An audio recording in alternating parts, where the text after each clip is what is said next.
Hello everyone, welcome back. In our last session, we explored different data types in Python, along with their applications. In this session, we're moving on to one of the most important topics, list operations. Lists are extremely powerful because they allow us to store and manage multiple items in a single place.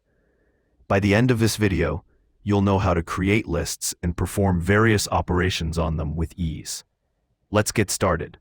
Lists in Python are ordered, mutable collections of items, allow duplicate members. They can hold elements of different types, like numbers, strings, or even other lists. Let's see first how to make a list.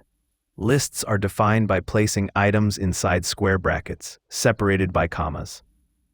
As I explained earlier, items in a list don't have to be the same data type. A single list can contain integers, strings, and even other lists. For example, this is a list of integers contain numbers 1, 2, 3, 4.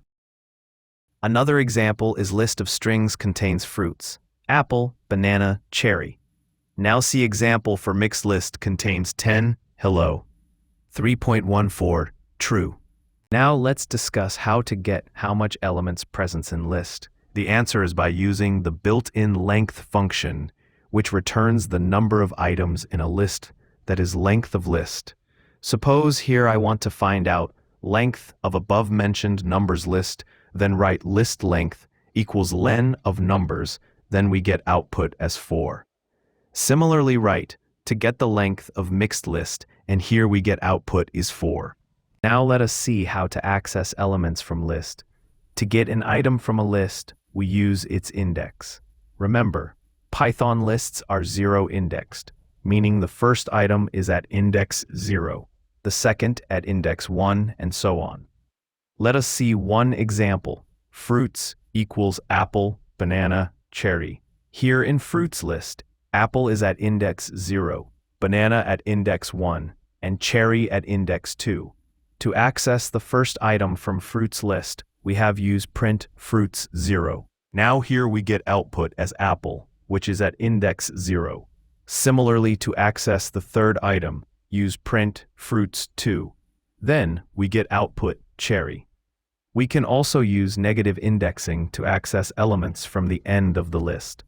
-1 refers to the last item, -2 to the second to last, and so on. Let's see with example. To get or access cherry as an output, write print fruits -1. To get banana as an output, write print fruits -2. Now let us see how to modify or update list. Lists are mutable, meaning we can change their contents after they've been created. To change any specific item, access it by its index, and then assign a new value. For example, from above list of fruits, I want to add kiwi at index 1 instead of banana. Then write fruits 1 equals kiwi. Let's check output, print fruits. See output, banana replaced by kiwi. Now let's see how to add items into list. You have two main ways to add new items. 1. Append adds an item to the end of the list. This is the most common way to grow a list. 2. Insert adds an item at a specific index. You provide the index first, then the item. Let's see one example. Fruits equals apple, kiwi. Suppose here I want to append mango at last of fruits list, then I have to write fruits.append mango. Then see here is output. Mango is added at last. Now suppose I want to insert orange at specific index, then I have write like this, fruits.insert1, orange. With this, see orange added at index 1 of fruit list. Now let us discuss how to remove elements from list using several methods like remove, pop, and delete. Let's first see removing by value. The remove method finds the first occurrence of a specified value and removes it. For example, from this fruits list of apple, orange, kiwi, mango, orange, I want to remove orange. Then I have to write fruits.remove orange. The C output by printing fruit list. First occurrence of orange is removed only. Next one is pop. It removes the item at the specified index and returns the removed item. If you don't provide an index, It removes and returns the last item. See list of fruits, apple, kiwi, mango. Let us see use of pop with index. Removed item equals fruits a pop 0. Now check output in the output list. Apple is removed from list of fruits. Next one is delete. This is a statement, not a method. It can be used to remove an item at a specific index, or even delete the entire list. For example, delete 0 index item from fruits list. Check output, mango is deleted. Suppose I want to delete whole list, then use delete fruits.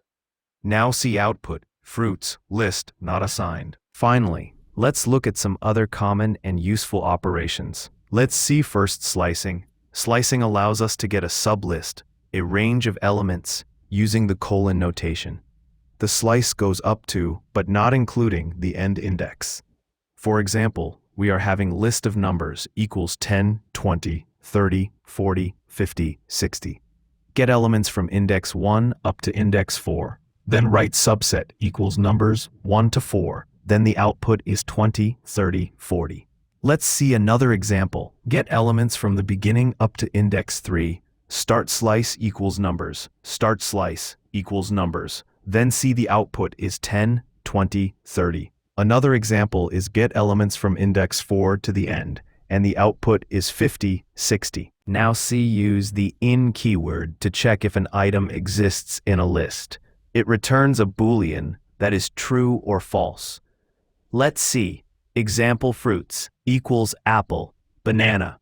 We want check apple is available in list, or not. Let's write is there apple in fruits. Then we get the output is true. Now understand how to concatenate list. For example, we are having two lists, A equals 1, 2, B equals 3, 4.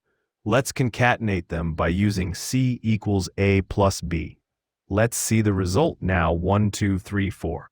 Now see how to do repetition of list elements. Suppose I want repeat elements of list A 3 times, then use C equals A times 3. And see this is output where same list repeated by 3 times. Now see inbuilt functions of list and how they helps while performing operations.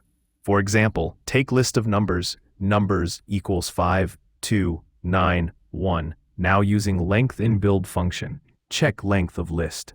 I hope you remember, which we discussed earlier. Write println numbers, and see, here we get output equals to 4. If we want to find maximum number from list, then use print max numbers, and see, here we get output equals to 9. If we want to find minimum number from list, then use print min numbers, and see, here we get output equals to 1. If we want to do sum of all elements present in list, then use print sum numbers, and output equals to 17. Many times we need sort list by ascending order, then use numbers.sort, and the output is this. Last function in reverse to reverse the list elements. For this use numbers.reverse. Here is the output. Alright everyone, we finally made it. Now we've built a solid understanding of how to work with Python lists. We walked through creating lists, accessing elements, modifying them, removing items, and even checked out some really useful techniques like slicing. With a bit of practice, you'll see that lists are one of the most powerful and essential tools in Python. If you enjoyed learning with us, make sure to hit that like button, subscribe to the channel for more Python tutorials, and drop a comment to let us know what topic you'd like us to cover next. Thanks for watching, and as always, happy coding!